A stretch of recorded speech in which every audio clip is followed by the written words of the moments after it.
Hello, hello, hello. Welcome back to the channel. Listen, guys, this is a video that you're going to want to watch. You're going to want to watch this video because I have a lot of juicy information, and you clicked on this video because you want to prepare for the recession, okay? Stock market prices have been coming down, all right? We are starting to see economists actually use the phrase stock market crash. There's a lot of spicy things that are happening, and you want to watch this video till the end so that you can take away some important information to help you and your family prepare for a possible recession. I know. It's a lot of prepare, right? I'm going to stop doing that. But this is very serious, guys. This is super serious. I was like, I have to come on here and share this information because here on my channel, we are all focused on becoming homeowners, paying down our debt, paying off our mortgage, 30-year mortgages in 15 years or less. That's what we're doing over here. All right. If this sounds like you, make sure that you subscribe so that you can stay on top of your financial planning and not be affected by what's going on. Remember how I always tell you guys, the theme of this channel is not getting tricked out your bag. That's our theme for 2025. And if stuff is still going the way that it's going, we're going to be on this same type of energy after 2025, okay? Because you must protect your assets no matter how much you make right now. I want to submit for your consideration that you have everything you need to succeed, all right? A lot of us are suffering from piss poor planning. Piss poor planning will set you up, all right? We don't want to be set up.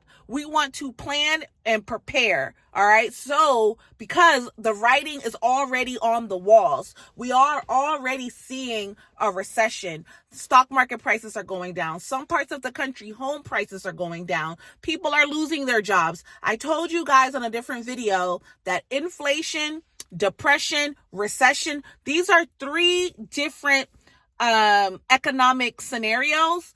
What we are feeling right now mostly has been a result of inflation, but the inflation is starting to show signs of a possible recession. Okay. And I have some information here, but let's take a second because inflation versus, I just want to make sure that I can touch on this for you guys, at the end of the video. Okay. But let's get into it.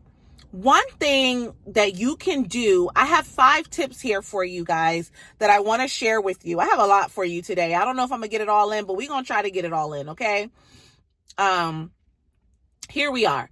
Recession proof your home buying and selling strategies in the DMV. Y'all know that I am a realtor here in DC, Maryland, and Virginia, but please note that the information that I am about to share with you, you can use this wherever you are in the country to prepare yourself so that your goal of becoming a homeowner, or maybe you already own a house, maybe you've been thinking about selling it, maybe you've been thinking about buying more investment.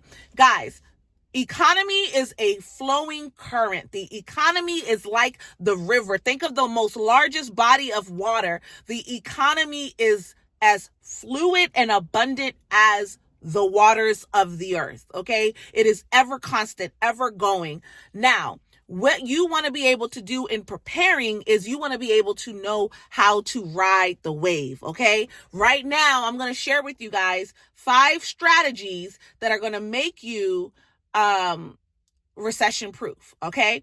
A recession can shake up the DC, Maryland, and Virginia housing market, but the smartest buyers and sellers stay ready. And here is how you protect your real estate goals. Let's go. Number 1, do not panic. Do not panic. You want to prepare, okay? Market shifts, but opportunities still exist. That's what I'm telling y'all, that the market in economy, money is like the river. It's like water. It's a current, a currency. All right. You got to start looking at nature. God put everything in front of us for a reason, okay? Let me stick to the script, but keep an eye open on interest rates and price drops. Now, the Federal Reserves are not likely to raise the interest rates anymore because people could barely afford anything when it comes to purchasing a home at the current interest rates that are about 6.65. That depends on your credit. That's 6.65, baby. That's somebody with great credit. So there might be people that would only approve for a 7% interest rate, and that is very, very expensive, especially where home prices have been nationally. All right. So it's unlikely that the Federal Reserves are going to drop interest rate. Oh, they may drop them, but it's unlikely that they're going to increase it any higher because it's already high. People can't afford to purchase properties. Okay. But you want to stay vigilant on the interest rates, and if you notice prices dropping. Sellers, you want to stay competitive with strategic pricing. I've touched on this before. Please don't go out here selling your house off of some emotional whim because you're getting all this data and you're feeling, the stress of your life is making you feel like, oh my God, I got to sell my house. And maybe you see a commercial on Facebook, YouTube, Instagram, wherever you hang out on social media. You see a commercial, one of these open door AI home buying things that they're going to offer you a flat rate and they'll sell your house in any condition. These people are trying to steal your equity. Okay. You have to take a minute and step out of your emotions and understand what you have as an asset. Got it? Good. So we ain't selling our houses out of emotions. We're not selling off a whim to anyone that comes knocking on our door or a commercial we see popping up on our feed. You're going to make an educated decision. You're going to shop around realtors. If you are thinking about selling your house, you need to sell your house. You're going to shop with realtors. You're going to get market analysis, and you're going to pick the realtor that you best relate to and that you feel can get your home sold for the most amount of money with the least amount of hassle and the shortest amount of time. Because the real estate market, just like the river, the currency, this is money that we're talking about, it changes so rapidly that you want to position yourself to get the equity that is discussed when you get a market analysis within 30 to 45 days. Typically after 30 to 45 days, and in some market, that's a very stale listing. But on the flip side, on some other markets, it's quite normal for a house to be on the market past 45 days because of where the location is. That's a whole nother video. But what I'm saying here is that you need a strategic play when we're looking at our price so that your home does not sit on the market longer than it needs to be, because the longer that it sits on the market in today's climate, okay? In today's climate, as the filming of this video, we are at, let me see here, March 13th, 2025. Your home price can vary very quickly. That means that your equity can change. And the whole goal for my channel and my sellers that I work with is to make you the most amount of money that we can possibly make you so that you could take that equity and get on to your next economic play. All right. So that's very important. Number 2, stack your emergency funds. Lenders are going to tighten up during a recession, okay? With everything that is happening, they are not going to be giving out credit and giving out loan, and making it, exceptions, right? They're going to be more strict on what it takes to qualify. So you want to stack up your emergency fund. You want to stack up the money that you have in savings. You want to stack up the cash on hand. Stay with me because I'm going to give you guys some tips on how to do that, all right? For my buyers, more savings equal a better loan approval. Lenders are going to want to see how much money you have, and if you can show that you can save money, that's going to be favorable, okay? And for sellers, extra cash helps covering closing costs or price adjustments. Remember when I told y'all that I don't want my sellers making any rash decisions because it's going to cost you in today's market, Okay, getting a market analysis and meeting with listing agents like myself, especially here in DC, Maryland, and Virginia, we don't charge you to do a market analysis. Okay, you don't sit up here and think that you know more than somebody that sells houses for a living because you've been on Google, you've been on YouTube, you've been chat GPTing. In today's market, the lack of a skilled professional will cost you. Don't play around with your equity. Don't play around with your money. Interview us, shop us, and pick the agent that you feel most confident with to get your home sold in the least amount of time for the most amount of money with the least amount of hassle. Got it? All right. Now, extra cash helps cover closing costs or any price adjustments. So this is why if your goal is to purchase a house in this type of economic environment, your emergency fund and savings fund is going to be critical. Don't go nowhere because I'm going to give y'all that, all right? Now, number 3, you want to cut unnecessary spending, all right? That's an obvious, guys. Buyers' lower debt means a higher mortgage approval. Again, you want to make yourself look the most favorable to a possible lender so that you are able to get the best home loan at the best rate. Every point counts.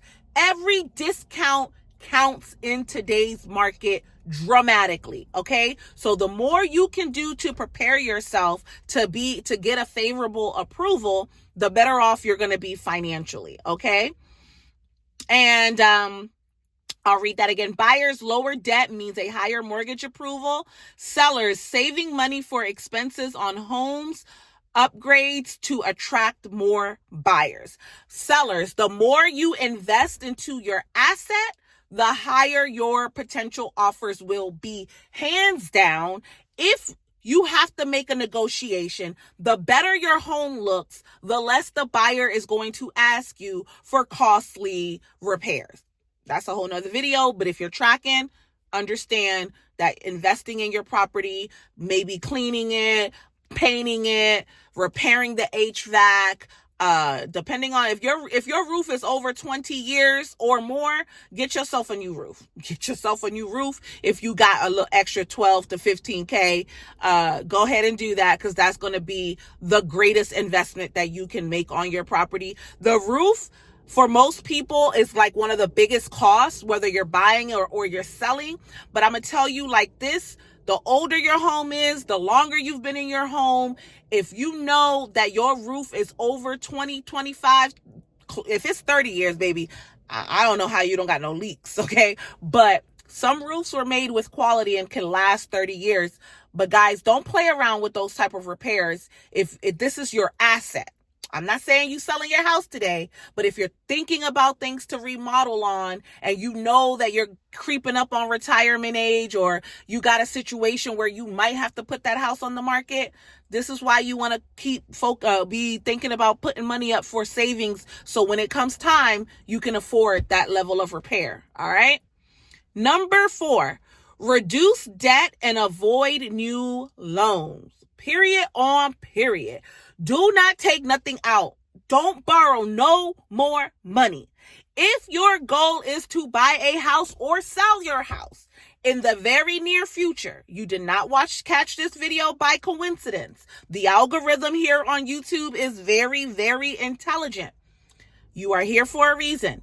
Let this be your sign. If you're watching it on Facebook or Instagram, let this be your sign to do everything in your power to not take out any more debt. Do not overspend the credit that you already have and you're already trying to pay down. All right? Discipline yourself to stay within a reasonable budget. I know that word sounds taboo, but we got to get back to basics in today's environment. In today's economic environment, none of us have the liberty to just wing it. And my husband's always like, Vicky, I need you to come back into reality because I told y'all that I was a permanent resident of La La Land. Like, my manifestation is 24/7. Me and God, I am talking about the things that I would desire, that I would like to see in my life. I'm just like, fly like a bird. I want to fly away. Y'all don't know where my home is. Okay, I'm that girl.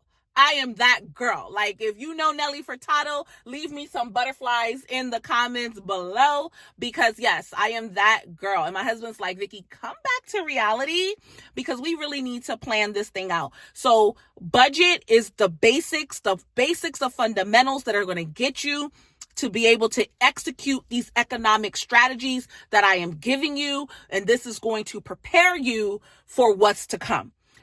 And for those of you that are like, oh, there's no recession, there's no depression, listen, the more prepared you are, the better off you are. Wealthy people do this. Wealthy people discuss money. Wealthy people are looking over their finances. They are not playing. They are not winging it. They are not buying things just because they feel like it. And even if they are, please understand that they have funds allocated for those type of expenses. Wouldn't you like to say, oh, I am able to save $100 to $1,000 a month to put it aside on a rainy day account? I have enough money left over that I can put aside $100 to $1,000 for just whatever I want to buy, right? So that the majority of your income outside of that 20%, right? Because I feel like a lot of us are, our expenses, when I looked at the stats, Americans' expenses we're supposed to be, our living expenses are supposed to only be 30% of our take-home pay, right? That's what it's the most, makes the most economical sense. A lot of people are spending 80% of what they earn just to live. Okay. So that's why a lot of folks are struggling with creating an emergency fund, with putting money away, with even having money to invest in themselves. And we are just like a nation running around like chickens with their head cut off. Forget about being in La La Land. I don't even know what land we're in half the time. Okay.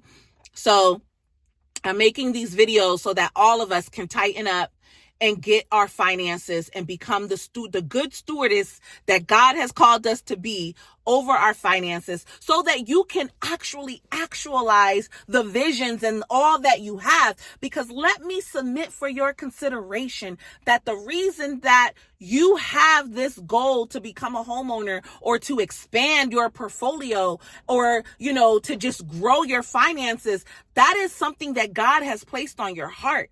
Okay. And God does not make mistakes. So therefore, if it's meant to be, you will have the Lord's support.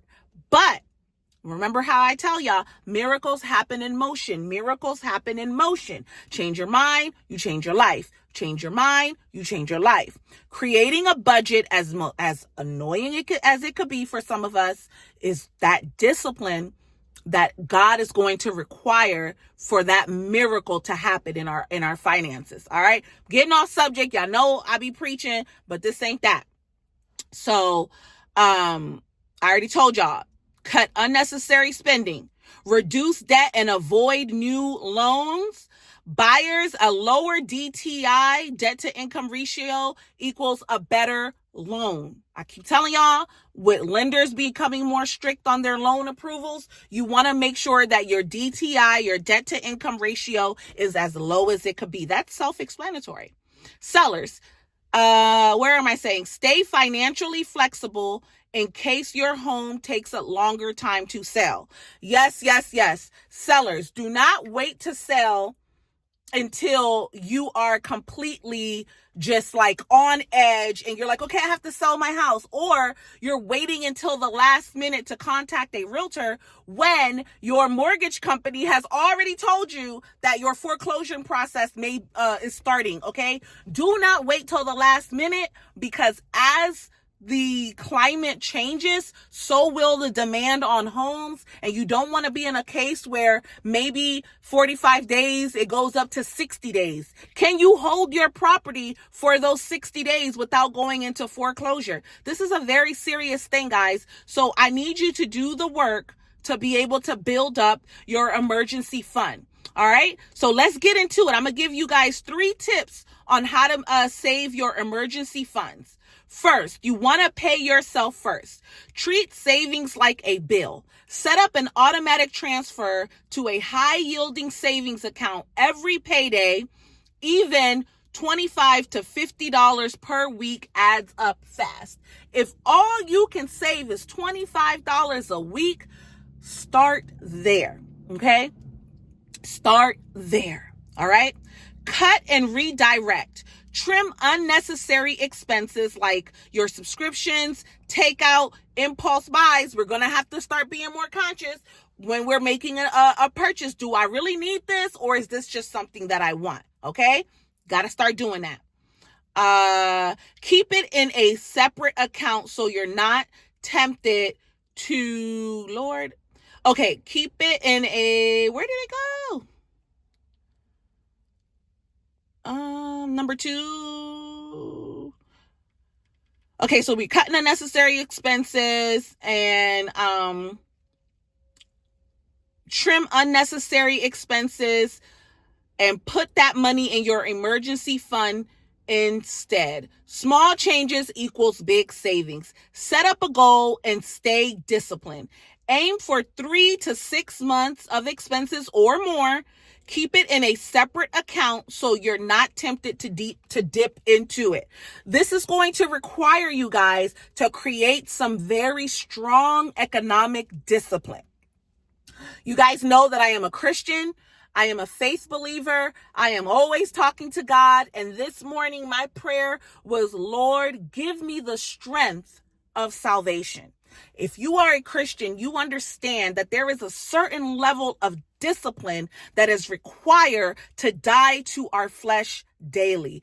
These type of economic disciplines that I'm sharing with you guys and that I'm bringing to you guys, for a lot of us, is going to require dying to our flesh. A lot of the money that we are spending unnecessarily could be tied to the 7 deadly sins. Let me go ahead, because the Lord said I'm preaching. 7 deadly, just so y'all can see something right quick, okay? All right. Heavenly Father, have your way. All right. So a lot of these impulses and emergency buys, guys, are just you tricking yourself about the bag. Everybody want to blame the devil. Everybody want to blame demons. Everybody want to blame witches. Everybody want to blame the white man, racism, baby. We can blame everybody but ourselves. Let me hit you on something right quick. Pride. Okay, overspending on makeup or exercise equipment or clothes that you don't need, fragrances that you don't need, getting that shape up or going to get your hair done when you really don't need to. You know what I mean? That's pride. Okay, envy. You're buying stuff because you want to keep up with the Joneses. Really, you just jealous. Okay, instead of becoming their friends and finding out what they do and how they do what they do. You're like, I'm going to go out here and I'm going to get me a new car because I see they got a new car and I'm that girl. I'm that guy. I'm about to do it. But really, you're just doing it for envy. You don't need it. You really don't need it. Okay. That's the flexing for the gram people, right? Wrath, that's like anger.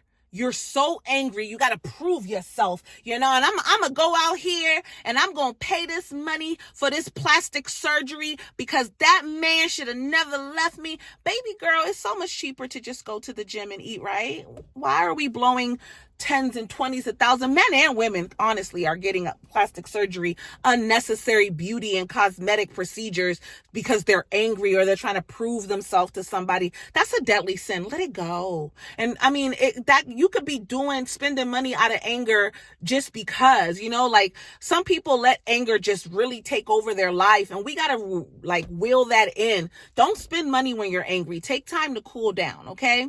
Lust. Need I say more? Men and women spend money for lust, whether you're married or single alike. When you're single, you out here dating everybody. Sometimes you just don't need to go on a date. Dates cost money for men. Dates cost money for women. Just don't do it. Just don't do it when you're married. I don't know. How do we spend money in lust when we're married? I'm going to keep this PG-13, but just check yourself. Check yourself in the 7 deadly sins. Gluttony is the 5th deadly sin, y'all.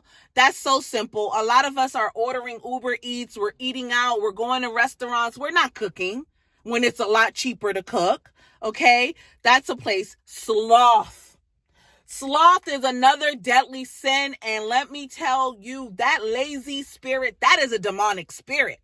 That one right there, that one comes to kill, steal, and destroy. That one and lust, definitely. All of the 7 deadly sins. But when you are unorganized, when you are unmotivated, when you are just being nasty with your environment, with your home, with your job, you're just going to just like not only spend unnecessary money because you're always catching up because you don't got nothing in order.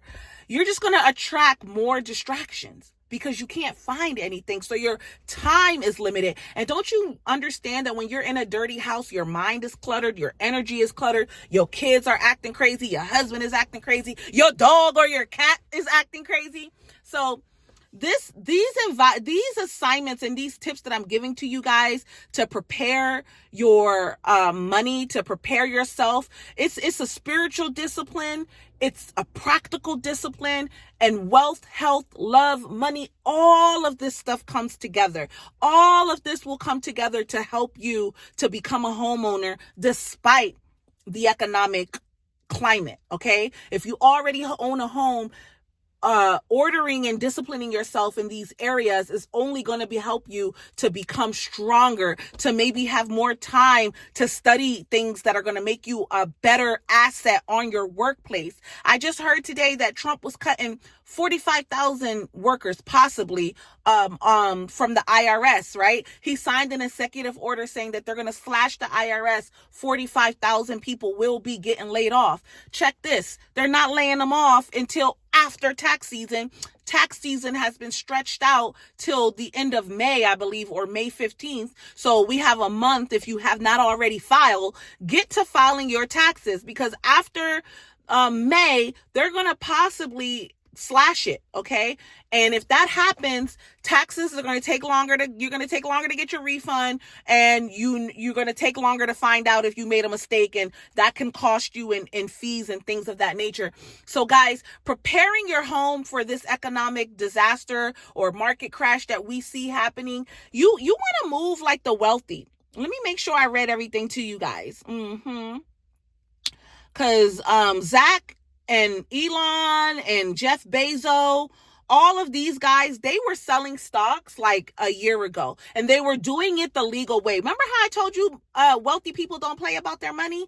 If Zach Zuckerberg and Elon Musk and Jeff Bezos and a lot of other millionaires and billionaires were already setting up plays for a time like this, why can't you do what you need to do with your little bit of money and put that stuff in order so that you can be in a position to take action and capitalize off of the opportunities that are going to present themselves? They're going to present themselves no matter what's happening. So I want you guys to just be encouraged, stay motivated, get your savings up. I'm going to make another video that is going to focus precisely on how to take your income and how to break that down and how to put money aside, because some people need help in that. All right. So I'll see you on part 2 of this one. Thank you so much for joining my channel. We are still on track to becoming monetized. So thank you so much for that. And I got big goals. I want to get to 1 million subscribers or more. I'm not going to be able to do that without your help. So if you like this video, if you found this video informative, first of all, subscribe. Okay. I like it. Leave me a comment and share it. All of that engagement helps us grow here on YouTube, and it's going to enable me to bring you guys more content like this. Okay? Till we meet again. Bye-bye.